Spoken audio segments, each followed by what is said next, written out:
Buenas en sus hogares, cerrando la noche que como de costumbre llega a ustedes a través de las señales de Carivisión, canal 26, Altiz y Claro 22 Aster, en compañía de don Giovanni Almonte y de los Santos. Buenas noches, don Junior Espinosa, y buenas noches, como siempre, a la amable teleaudiencia. Aquí estamos, Junior, en este día, lunes, inicio de esta semana laboral, cierre de este lunes, un lunes que culmina la temporada ciclónica, Junior, pero un lunes huracanado, de vientos huracanados, déjame decirte. Yo creo que sí, que desde la madrugada del sábado los vientos estuvieron bastante fuertes. Pero como es un día especial, también el programa pretendemos que sea especial, de entrada rompiendo el formato habitual. Y cuando llamamos al invitado de hoy, lo hicimos a propósito de la situación que finalmente se concretó el pasado domingo, porque ya hace varios días había un rum rum en los corredillos de esta sociedad de que algo grande iba a pasar, y de que la Procuraduría iba a iniciar su labor de aperturar y profundizar investigaciones vinculados a los hechos de corrupción que desde hace 2 años en República Dominicana se vienen denunciando. Dejó de ser un tema político para convertirse en un problema social que ha forzado, a veces haciendo bulto. Esperamos que en otra ocasión sea efectivamente serio, y no hay por qué dudar de que las iniciativas tienen ese carácter, porque la persona que está encabezando la Procuraduría General de la República es una persona que todos conocemos sus cualidades y su calidad moral, y que entendemos no se va a prestar a vagabundería. Y sobre todo no hay ningún vínculo político con el partido de gobierno, que es lo principal. Entonces, el doctor Tomás Castro, que es nuestro invitado de esta noche, nos sorprende justamente con su último trabajo de investigación, digámoslo así, y de aporte doctrinario, con este interesante libro que lleva como título, y es importante, Responsabilidad Penal de los Funcionarios y Empleados de la Administración Pública por los crímenes y delitos cometidos en el desempeño de sus funciones. Y qué mejor día que este para darle las buenas noches a Tomás y para que nos hable de este libro que es pura actualidad. Gracias. Muy buenas Tomás noches. Castro. Buenas noches, bienvenido. hermano. Bienvenido. Giovanni Junior. Sí, ese libro tiene una historia bastante interesante. Esa es mi tesis con la que yo obtuve el título de doctor en Derecho en la Universidad Autónoma de Santo Domingo, que tuve como asesor al doctor Héctor Cabral Ortega. Y desde que me gradué en la universidad, siempre tenía el deseo de convertir mi tesis en un libro. Y la mejor época, mi mejor aliado fue la pandemia. Cuando llegó la pandemia, ya yo tenía el libro digitado en mi computador, y ya había incluso avanzado algunas extensiones de la tesis, había actualizado otros temas, había incluido algunos temas importantes, y aproveché la pandemia y lo terminé. Cuando lo terminé, busqué a nuestro hermano y amigo y colega Edison Joel Peña, y le dije a Joel, mira, yo quiero que tú me escribas el prólogo de este libro. Se emocionó muchísimo. ¿Cómo va a ser, doctor? ¿Y por qué yo quiero que tú me escribas el prólogo? Y entonces no solamente escribió el prólogo, sino que Joel se convirtió en todo un un fan del libro, porque todos los días, 1, 2 y hasta 3 veces me llamaba por teléfono para decirme, mire, yo creo que hay que agregarle tal cosa, yo creo que hay que ampliar tal tema, y él mismo buscaba, investigaba y me mandaba cosas. Entonces quiere decir que no solamente escribió el prólogo, él es un colaborador, un coautor de algunos de los temas del libro. Y finalmente lo terminamos. Cuando lo terminé viene la otra fase, no hay cuarto, porque la pandemia dejó a todo el mundo en olla. Y entonces me animo y voy a Centro Arte Uribe, que es una empresa de un compadre mío, de Alejandro Uribe, Rafael Alejandro Uribe, que es mi compadre. Y voy, mire compadre, yo tengo aquí este texto que quiero, y me dice, grábamelo en un USB y tráigamelo. Y se lo dio a uno de los muchachos, los editores. Trabájame. Y cuando estaba completo, y compadre, el problema es que yo no tengo dinero. Dice, no se apure, compadre, déjeme calcular cuánto se lleva. Y él compró el papel, compró todo. Y dijo, yo nada más le voy a cobrar lo que yo gaste en hacer el libro. Y finalmente lo terminamos. Son 2.000 ejemplares. 2.000. Pero te falta un componente, Tomás, porque hay que decir que esa portada que está en el libro es también una colaboración. Sí, sí, así es. ¿Y qué colaborador, Tomás? Tomás Oscar Castro Jiménez, mi hijo mayor. Él estudió mercadeo, publicidad, con maestría. Y estaba en su computadora trabajando, porque la gente que trabaja eso, publicidad, ellos son incansables. Y le dije, mira, ese es el texto de este libro, y estos son los temas que tiene. Encárgate tú de hacerme la portada. Me hizo como 3 o 4 portadas diferentes para que yo escogiera. Y esa que está ahí fue la que yo escogí porque se identifica más con los temas y con el texto del libro. Y ahí lo tenemos, un libro que está al servicio de la comunidad jurídica dominicana y de todos los estudiosos del derecho, sobre todo a los fiscales y a los jueces, porque yo tuve algunas dificultades con algunos fiscales que me decían, no, el tema de la corrupción administrativa, no hay tipicidad, es muy difícil, qué sé yo cuánto. Y yo le dije, no, yo le voy a demostrar que sí hay tipicidad en los hechos y que están debidamente definidos y tienen sus elementos constitutivos cada uno de esos crímenes. Y por eso ahí tenemos el texto que entiendo que cuando se vaya a modificar el Código Penal Dominicano, hago unas aportaciones en la conclusión del libro que deberá ser tomada en consideración por nuestros legisladores a los fines de poder estructurar un código penal en que se incluyen cuestiones como la Convención Interamericana contra la Corrupción y otras convenciones internacionales contra la corrupción que también definen actuaciones típicas de la comisión de crímenes y delitos desde la administración pública que cometen la persona que la ejerce.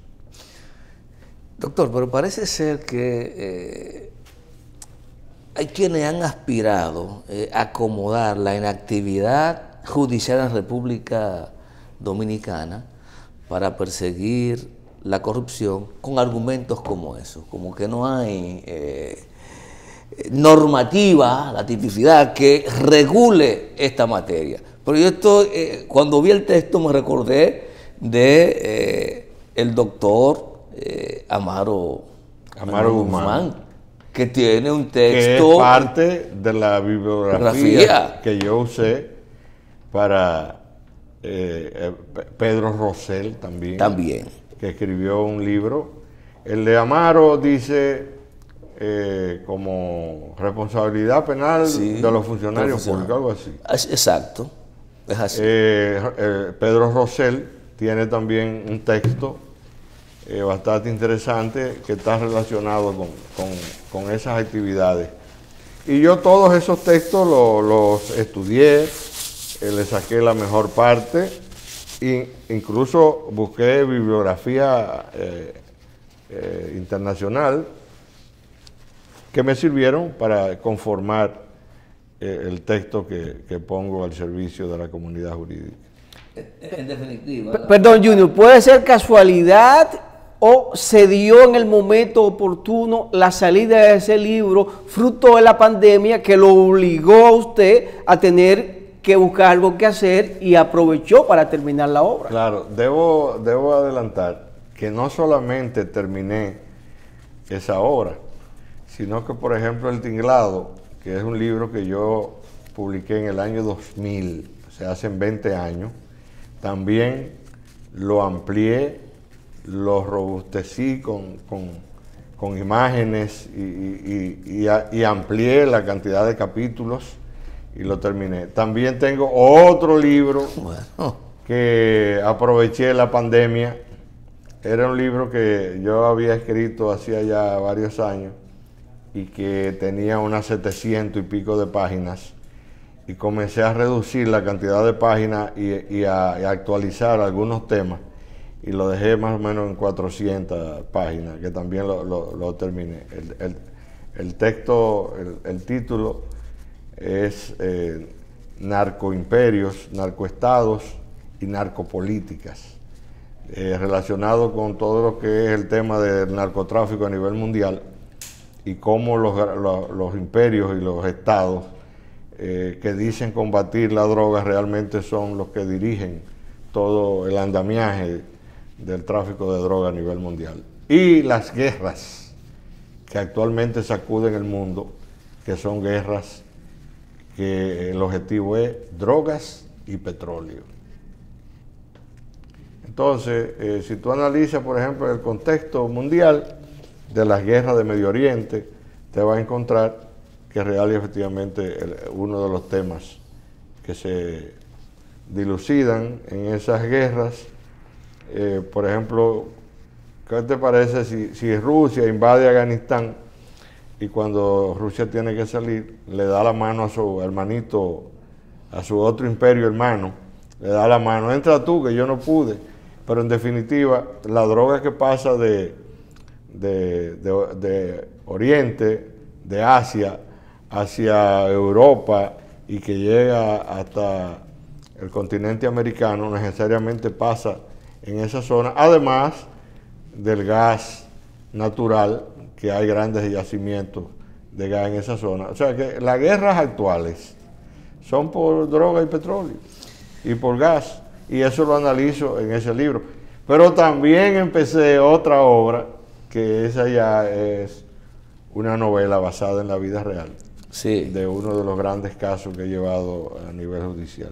Narcisazo. No. Esperemos, doctor, que después eso se pueda llevar al cine, porque hemos visto en los últimos años como libros que han logrado calar en el gusto de los lectores, pues aparecen cineastas, aparecen directores, sí, que lo llevan a la vida real. Y como es algo verídico, algo que usted lo vivió, pues lo normal es que en el futuro ojalá tenga la suerte de que se lleve al cine. Sí, ojalá. Sí. Lo que pasa, el tema Narcisazo está contenido en el libro El Tinglado. Uno de los capítulos del libro El Tinglado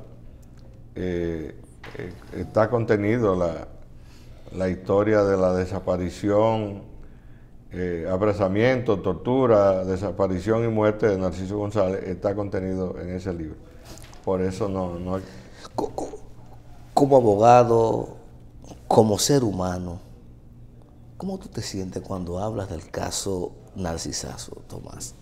Y lo digo porque Tomás, el rol que ha jugado no ha sido solo como el abogado voluntario o contratado, dirían algunos de la familia. Pienso que en este caso ha habido un involucramiento del ciudadano dominicano, Tomás Castro, sí, que se ha echado, hay que decirlo, al hombro ese caso. Así ha sido. Resulta que Narciso me chocó muy profundo, porque resulta que cuando se da el fraude electoral del año 1994, aunque mucha gente lo niegue, pero también en el libro El Tinglado está debidamente dilucidado el asunto del fraude. Resulta que yo tenía un programa de radio, en Radio Pueblo, conjuntamente con el licenciado Rafael Flores Estrella, y Narciso González fue varias veces por Radio Pueblo buscándome, porque él entendía que en medio de esa crisis electoral a mí me iban a matar. Para que tú veas lo que es la vida, ¿eh? Y resulta que a quien matan es a Narciso. Entonces, desde el primer momento en que Narciso se desaparece, yo cojo para la casa de doña Tati. Hay una anécdota que mucha gente... El profesor Juan Bosch fue a la casa de doña Tati y le dijo a doña Tati: a tu esposo lo mató Balaguer. Esas son las formas de él, le dijo Juan Bosch. Esas son las formas de él, así es que actúa Balaguer, le dijo Juan Bosch a doña Tati. Y posteriormente, con un episodio que se produjo de una noche que el doctor Peña Gómez me mandó a buscar en esos mismos días, me narró, me dijo, que incluso llamó por teléfono a Joaquín Balaguer para que Balaguer me garantizara la vida. Y Peña Gómez me dijo: la misma gente que se llevan a Narcisazo te andan buscando, y donde quiera que te encuentres. Evidentemente que el doctor Peña Gómez tenía información de quiénes eran la gente y a quién respondían, porque el decirme eso a mí, me mandó a buscar con Aridio García de León a las 12 de la noche a mi casa. Y yo recuerdo que le decía a Aridio, dile a Peña que yo voy mañana. Dice: no, pero es que tú no entiendes, es que no es mañana. Es ahora. Es que me dijo que te encontrara y que te llevara a la hora que fuera. Y tú te tienes que ir conmigo. Y a esa hora de la noche el doctor Peña Gómez me llamó a Joaquín Balaguer por teléfono delante de mí. Entonces, o sea, que hubo una compenetración histórica en la desaparición de Narciso y la posición mía frente al caso.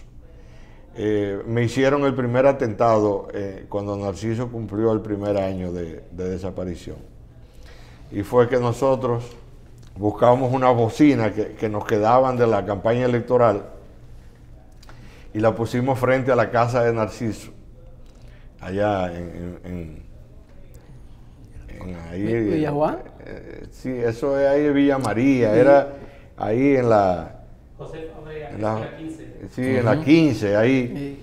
Y pusimos las bocinas al frente de la casa de Narcisazo en una tarima y comenzamos a poner discos alusivos y en el acto. Y yo andaba en una camioneta. Recuerdo que esa camioneta pertenecía al PLD.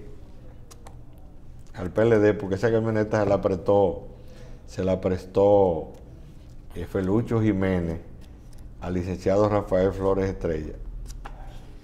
Y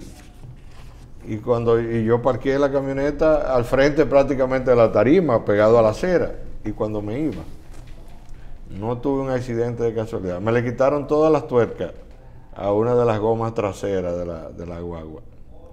Y llegando ahí al quinto centenario, prácticamente la goma se me salió, yo corriendo. La suerte que no iba a mucha velocidad. Y una tuerca se te puede aflojar. Pero 4 no. No todas, no. Pero que no estaban siquiera, la quitaron, la dejaron sin tuerca. No. Esa casualidad no se da así. No se da así. Entonces ha sido una vida, una lucha tremenda. Del 94 aquí son 26 años. 26.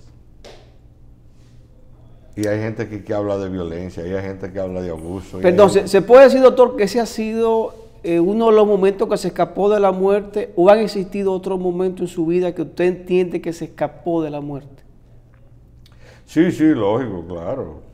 Yo recuerdo en medio de una lucha que tuve de manera pública con el secretario de las Fuerzas Armadas, Juan Bautista Rojas Tabar. Yo recuerdo que una noche fue don Tomás Reyes Cerda a mi casa y me dijo: tocayo, usted no puede quedarse en esta casa. Y yo: ¿pero por qué? aquí yo tengo mis hijos y mi mujer. No, no, tiene que irse de aquí. No, yo de aquí no me voy. Y duró muchísimo rato en mi casa tratando de convencerme de que me fuera de mi casa. Yo no me fui. Evidentemente que don Tomás tenía alguna información. Yo amanecí en mi casa. No dormí. Despierto. No dormí. Estaba en la sala. Tenía como 5 armas de fuego en mi casa, incluyendo armas largas. Y le di una pistola a mi esposa, que se quedó en la habitación de atrás con los niños. Y le advertí, si esa puerta alguien la toca o tratan de abrirla, cierra la puerta y protégete, y si tú ves que alguien va a entrar, mi esposa estaba ya entrenada en cómo disparar, y yo me quedé en la sala. Agraciadamente no pasó nada, pero evidentemente que habían unas situaciones media, un pleito con un gobierno y con un ministro. Con un ministro, por Dios, no. Eso era algo, no es cualquier cosa, no. Era difícil. Todo esto está muy vinculado al tema de actualidad, porque todo esto tiene que ver con impunidad. Impunidad. Todo lo que hemos hablado tiene que ver con impunidad.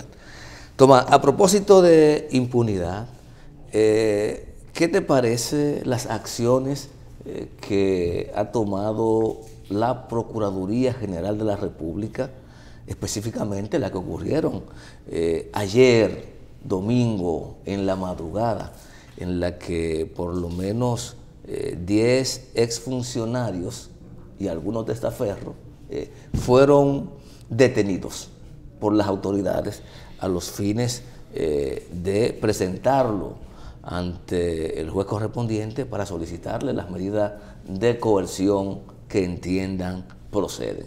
¿Cuál es tu evaluación? Tú me estás haciendo ahí pausa. Sí, creo que es tiempo de irnos a una pausa. Con el permiso de nuestro invitado, el doctor Tomás Castro, vamos a una pausa. Luego de la pausa, pues el doctor Castro va a responder parte de la pregunta que le formuló mi compañero Junior Espinosa. Volvemos en breve con el doctor Tomás Castro.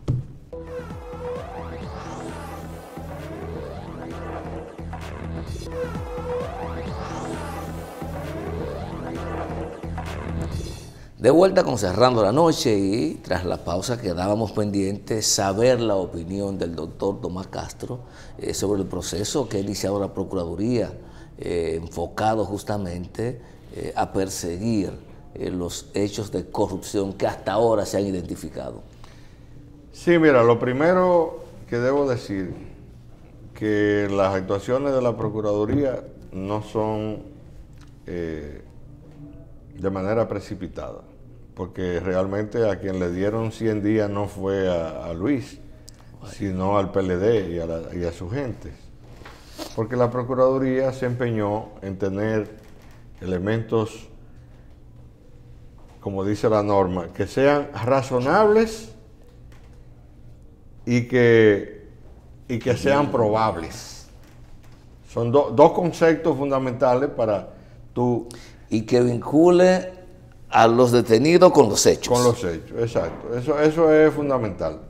La razonabilidad y la causa probable. Y también será lógico que las personas afectadas por esas actuaciones traten de desacreditar las actuaciones. Te digo eso porque en medio de todas estas cosas se producen hechos de manera espontánea que quizás no están dentro del librito. Del protocolo. Y que se pueden, tú las puedes interpretar como que son violaciones del debido proceso. Y en cierta forma lo son. Pero es fruto del nerviosismo, de la espontaneidad y todo eso. Yo le voy a narrar a ustedes un hecho que este país no conoce. Cuando Marino Zapete hizo la denuncia respecto de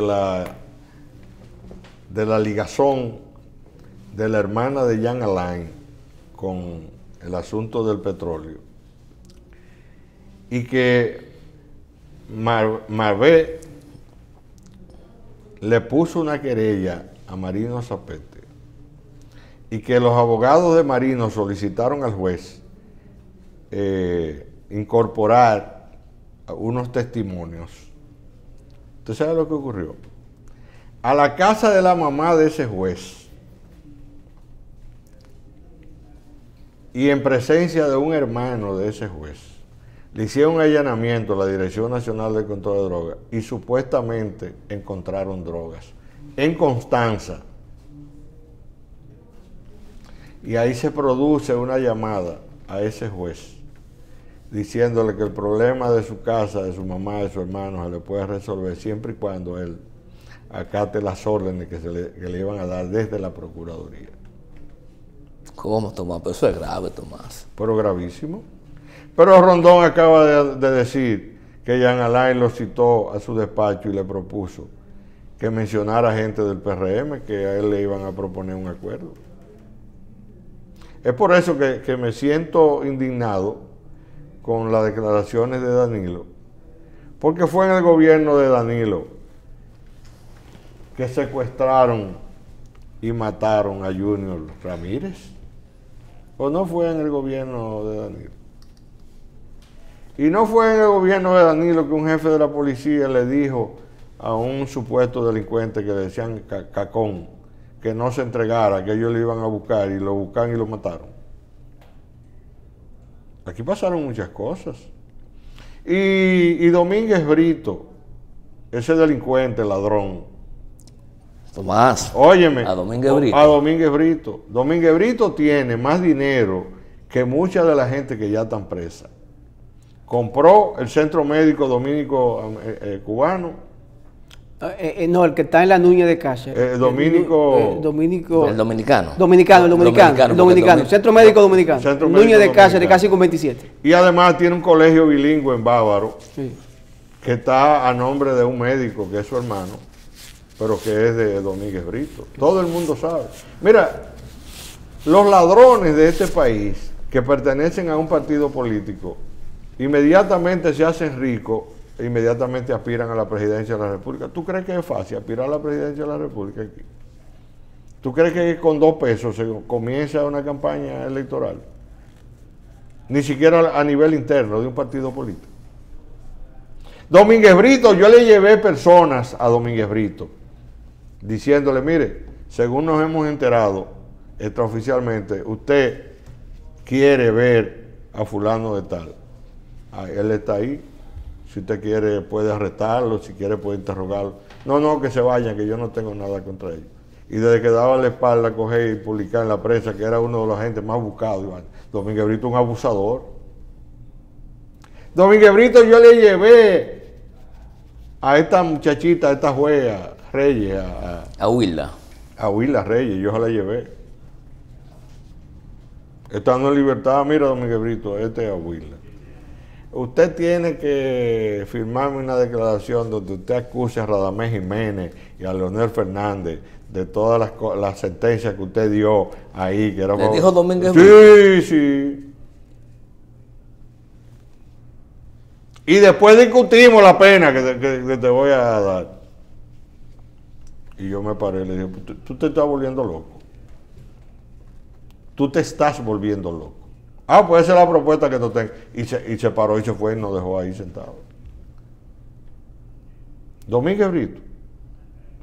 Pero señores, cuando Domínguez Brito llegó aquí a la capital, que vino de Santiago, Leonel Almonte tuvo que prestarle una casa ahí que estaba frente a frente a la casa donde vive Papi Luciano. Y después se mudó a un apartamentico ahí detrás de la funeraria Blandino. Yo iba a la casa de Domínguez Brito.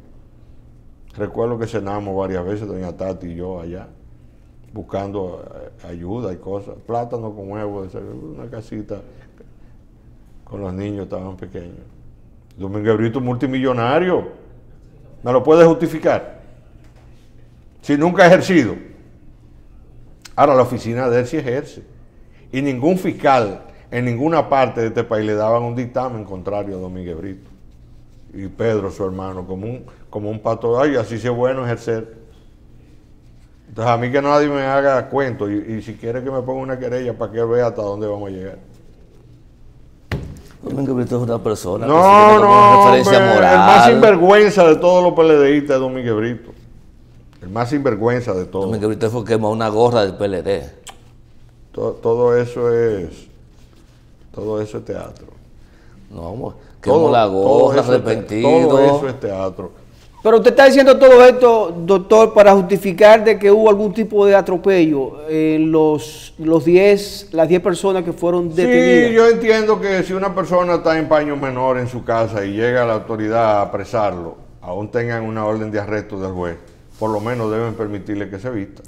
Si no lo quieren dejar entrar a la habitación, por lo menos decirle a una de las personas que está ahí, mire, tráigale ropa, vístase. Porque son personas humanas que tienen derecho, sobre todo que tienen el principio de presunción de inocencia. Pero hay gente de la que están presa, que esa es la parte que te la quería aclarar. Hay gente que está presa ahí, que no tienen ningún ilícito en su contra. Lo que pasa es que si tú y yo hemos hecho algo, o yo he hecho algo y tú lo sabes, y a mí me apresan, entonces yo tengo que creer lógicamente que tú fuiste que me metiste al medio. Ahora si nos agarran presos a los dos, yo no voy a dudar de ti. O sea, se están protegiendo personas de las que están detenidas, es con intención no de procesarlas, sino de protegerlas. De protegerlas.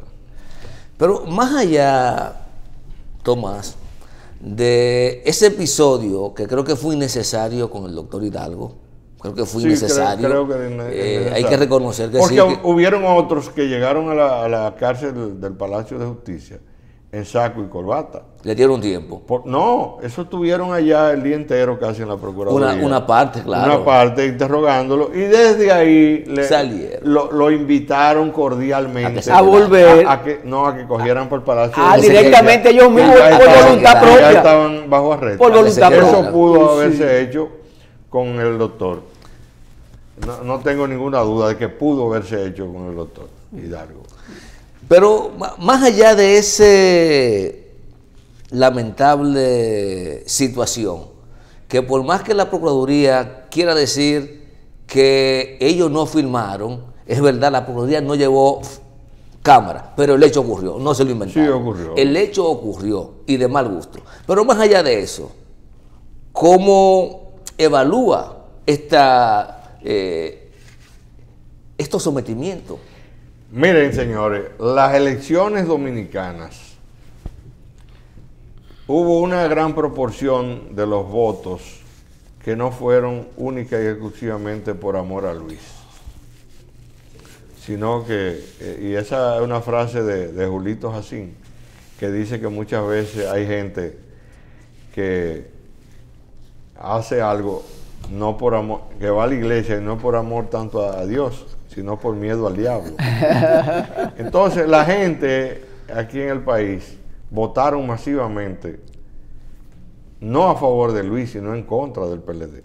Y con la encomienda y la esperanza. Clara, con la esperanza de que hubiera cese de impunidad y sometimiento de gente a la justicia. Es más, le pusieron hasta fecha.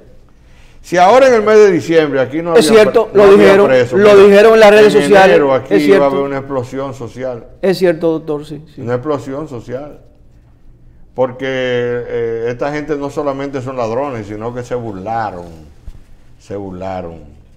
de la ciudadanía. Esta gente, en el libro te va a explicar que una de las pruebas por excelencia de la corrupción administrativa es la ostentación. Porque una gente que llegó al gobierno, no en chancleta, porque cualquiera puede llegar en chancleta, o quizás con unos zapatos apretados. Y no es de que llegan en chancleta y salieron en jipeta. No, una jipeta ya la tiene cualquiera. Incluso yo tengo un amigo que tiene un dealer y personas que pretendían que lo nombraran en un cargo fueron a una apretada. Fíjame la jipeta porque yo no puedo llegar cuando me vaya a juramentar a pie. Hubo mucha gente que se quedó con la jipeta y el traje puesto. Sí, claro que sí. Pero eso se da, o sea que la jipeta no es un símbolo de riqueza.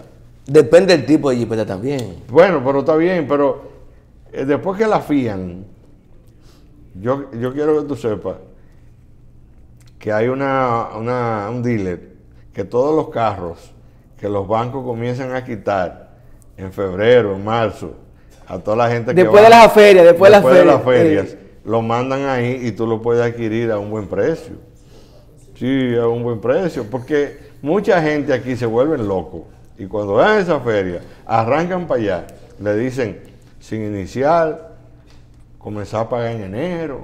Ellos, ¿qué? Y dicen, yo me voy a montar en esta jipeta, si en enero me la quitan, le pasa como un señor de allá de mi barrio, que cuando venían las navidades, que daban electrodomésticos sin inicial, y para comenzar a pagarlo en enero, entonces una gente cogía un equipo de música, una nevera, amueblaba la casa, y comenzaba a oír música, de beber ron, disfrutaba por 2 meses. En enero que se lo lleven el equipo, no importa. Entonces eso pasa, pero la jipeta no es el sinónimo de la corrupción, son las grandes fortunas, las grandes fortunas. Señores, basta ver las declaraciones juradas. Junior, yo tengo cerca de 40 años de ejercicio. Y yo he tenido un ejercicio pleno, constante. Y si tú me dices, no, pero tú no eres un jodido. No, yo no soy un jodido, porque yo tengo una buena casa donde vivo. Mis hijos y mi esposa y yo tenemos vehículos en que movernos. Y puedo tener 1 o 2 más propiedades que en cualquier momento de aprieta yo puedo conseguir $200 o $300,000 por ello. O sea, yo no soy un jodido. Ahora bien, lo que yo tenga o deje de tener no puede ser señalado por nadie, porque yo no he sido funcionario público nunca, ni he sido suplidor del Estado, ni he traficado drogas, ni he vendido armas, ni he traficado con personas.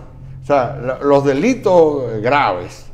Y tampoco he lavado dinero, porque todos mis movimientos bancarios están ahí. Cuando un cliente me dice, doctor, que cómo le pago los chelitos esto que tengo que dar, mira, mi número de cuenta es este, deposítamelo, dame un cheque, un cheque o dame una transferencia, y eso llega ahí, y la superintendencia de bancos tiene control de los manejos de todas las cuentas de todo el mundo aquí. Claro. Entonces, no se trata de eso.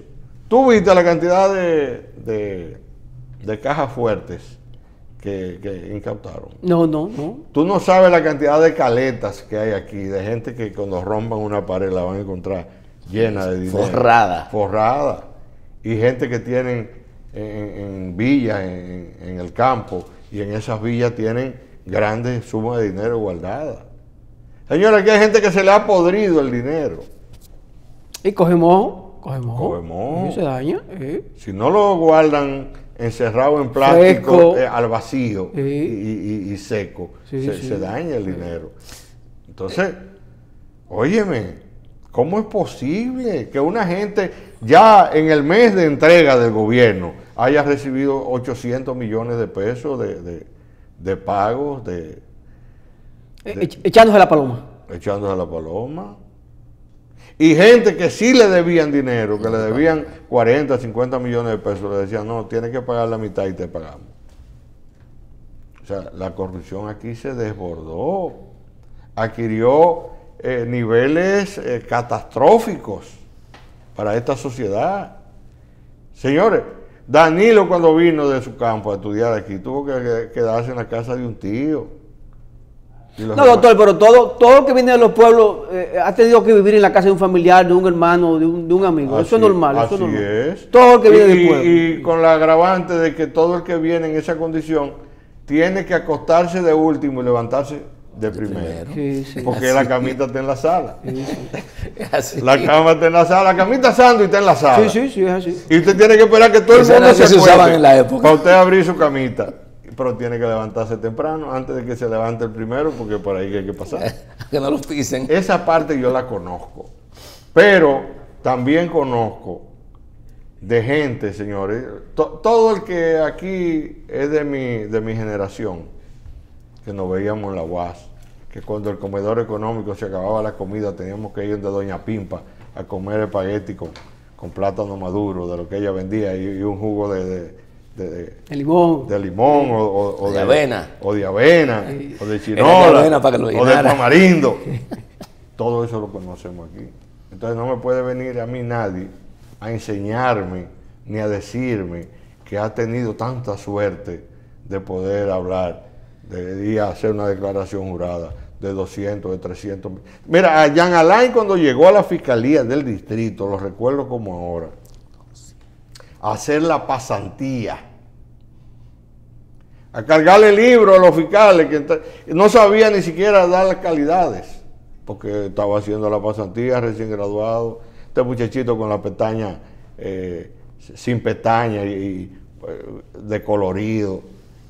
Y este carajo, cuando sale del 6 RD, declara que tiene 200 y pico millones de pesos. Claro. ¿Pero de dónde? No sé. De la corrupción. No sé. No hay que ir a Harvard, ni buscar a Sherlock Holmes para que haga una investigación con una gran lupa para buscar dónde fue. Es de la corrupción. Y todas estas familiares de Danilo, las cuñadas y los maridos de las cuñadas y todo esto fue un desastre. ¿Cómo Danilo se atreve a decirle a este país que él no sabía que su hermano era suplidor del Estado? Si es verdad que lo dijo, porque quien lo dijo fue Carlos Salcedo, que es un mercenario de la toga y el birrete. No, pero sí. Es su compañero de labor, doctor, abogado, colega suyo. Es un mercenario. Aquí hay muchos abogados que son mercenarios. Sí. Mercenarios, que el único leitmotiv de su ejercicio es donde hay dinero. Ve a mi oficina para que tú veas cuántos expedientes yo tengo de gente que no tienen para pagarme. Porque me da cosa que vaya una gente buscando una ayuda legal y yo dejarlo ir. Es duro. Pero sobre todo la parte de la seguridad social. Tú sabes que aquí hay gente que no puede hacerse una diálisis por falta de un filtro que cuesta 500 pesos en un hospital. O no pueden ponerle un suero porque no hay suero. Y todo eso es la corrupción administrativa lo que ha hecho que esa situación se dé. Las escuelas que hacían de que una lotería para que los ingenieros de los pueblos de que pudieran construir. Esos ingenieros no se mataron todos de casualidad, porque ahí en OISOE, y ahí había un consultor jurídico que era incluso amigo mío, hacían unos contratos donde lo ponían a firmar, que prácticamente era para quitarle la mitad de lo que significaba la obra que acababan de darle. Y por eso se mató ese ingeniero, y otros tantos no se mataron porque Dios es grande, y ahí están la mitad de las escuelas sin terminar, porque era un latrocinio de magnitudes increíbles, de baratar 50 hospitales al mismo tiempo. Ese señor Pagán está muy bien preso, y Miguel Pimentel Caré debe también ir preso, porque lo que hicieron ahí en OISOE, eso no tiene madre. Entonces yo creo que con sus avances, con sus atrasos, con sus errores que cometan los fiscales, yo creo que comenzar es importante. Y creo que los casos más importantes... Este es un inicio. Y creo que sí, porque los casos más importantes no están ahí. No han salido todos. Recuérdense que falta el caso cumbre de Odebrecht, que es Punta Catalina. Y está el caso de los sobornos de Odebrecht, que sacaron una gran cantidad de personas, que eso deben echarlo para atrás. Bueno, nos dicen que es tiempo de irnos a otra pausa, doctor, con su permiso. Conversamos con el doctor Tomás Castro sobre el tema de actualidad, el apresamiento en este momento de uno o 10 implicados en escándalos o casos de corrupción. El doctor Tomás Castro nos adelanta que esto es solo el inicio. Así es que vamos a esta segunda parte y cuando volvamos ya será con la parte final del programa en esta interesante conversación con el doctor Tomás Castro. Vamos a la pausa.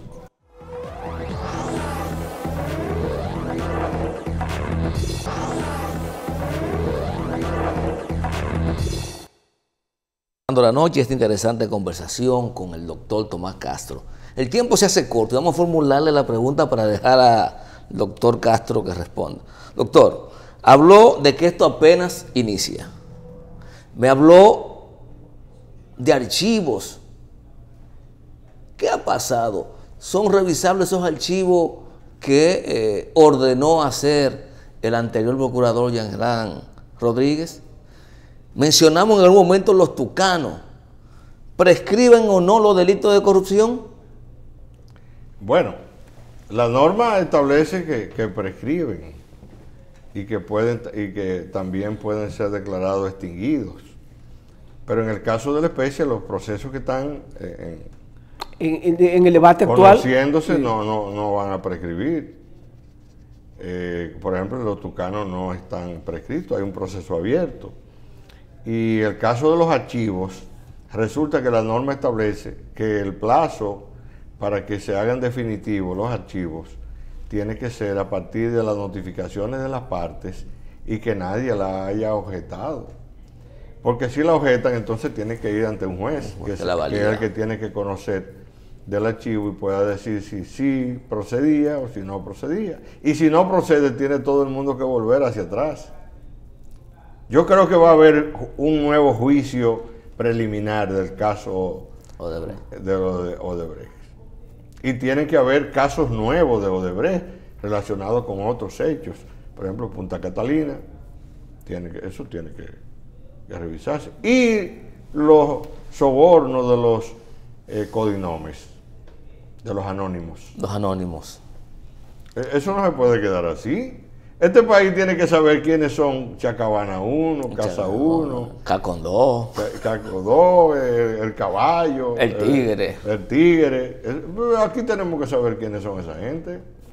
Y tenemos que saber en definitiva cuánto fue que se dio a cada uno de esa gente, cuáles fueron los montos de los sobornos, porque los sobornos no eran sobornos per se, es que los sobornos salían de la sobrevaluación de las obras.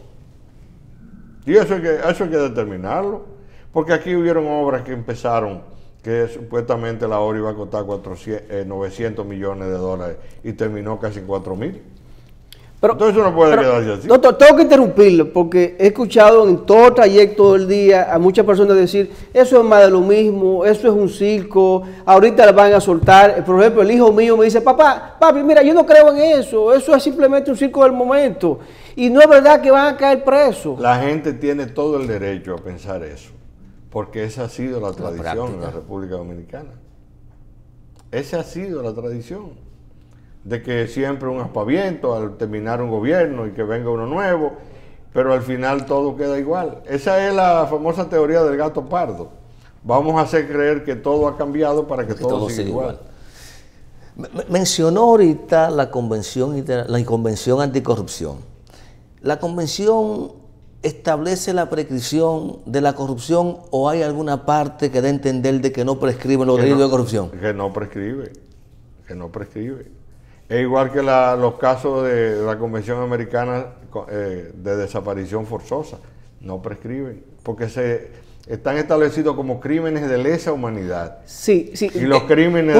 Pude ver recientemente una película sobre eso, un caso alemán del año 1940 y se conoció hace algunos 10 años, 8 años, un caso parecido. Entonces estamos diciendo que todo hecho de corrupción que se haya producido con posterioridad a la aprobación de la Convención Anticorrupción, que fue el Congreso Dominicano la acogió. De ahí en adelante ningún hecho de corrupción prescribe en la República Dominicana. Eso significa que muchos de los hechos que se están mencionando y conociendo, por más 10 años, 20 años, no cuentan. No van a prescribir. Porque podrán ser perseguidos en cualquier época y por cualquiera de las partes envueltas en la aprobación de esa convención. Porque es un crimen transnacional. Esa convención dice que la corrupción es un crimen transnacional, lo que quiere decir que afecta a todos los países del globo. Entonces, tenemos un instrumento para que las autoridades dominicanas actúen en consecuencia. Y antes de finalizar, ¿cuándo estará esto en las librerías? Cuando la pandemia lo permita. Cuando la pandemia lo permita. Sin embargo, cualquier persona interesada me pueden llamar por teléfono, en mi oficina. Mucha gente ha ido a mi oficina. ¿Cuál es la colaboración? 1,000 pesitos. Oh, excelente. Sobre todo para ya abogado en ejercicio, cualquier ciudadano que quiera conocer sobre ese tema. Cualquiera me llama a la oficina y es más, yo se lo envío. Porque esta pandemia ha hecho muchas cosas. Ya fue un muchacho a la oficina. Mira, doctor, yo lo que soy un mensajero, yo tengo un motorcito. Cualquier envío que usted quiera hacer, yo lo llevo. Entonces lo que hago es su chelito. Que le pongo 1.900 pesos al libro y 100 pesos para del motorista. Para que exacto. O sea que cualquiera me llama a la oficina y yo le envío a su casa el libro. Perfecto. Bueno, vamos a agradecer a Tomás haber sacado parte de su tiempo para socializar con la audiencia de Cerrando la Noche sus impresiones sobre estos procesos que se están desarrollando, pero también presentarnos formalmente su último libro, que será de mucha utilidad, no solo para abogados, jueces, fiscales, estudiantes de derecho, sino también para la ciudadanía, porque aquí hay unos contenidos que cada ciudadano, sobre todo el que está preocupado por el destino del país, por los recursos de nuestros impuestos, debe saber y conocer cuál es la responsabilidad de los funcionarios y empleados de la administración pública, desde el barrendero hasta el presidente de la República. Tomás, gracias. Muchas gracias, doctor. A ustedes por habernos permitido llegar a sus hogares. Mañana nos reencontramos nuevamente en Cerrando la Noche.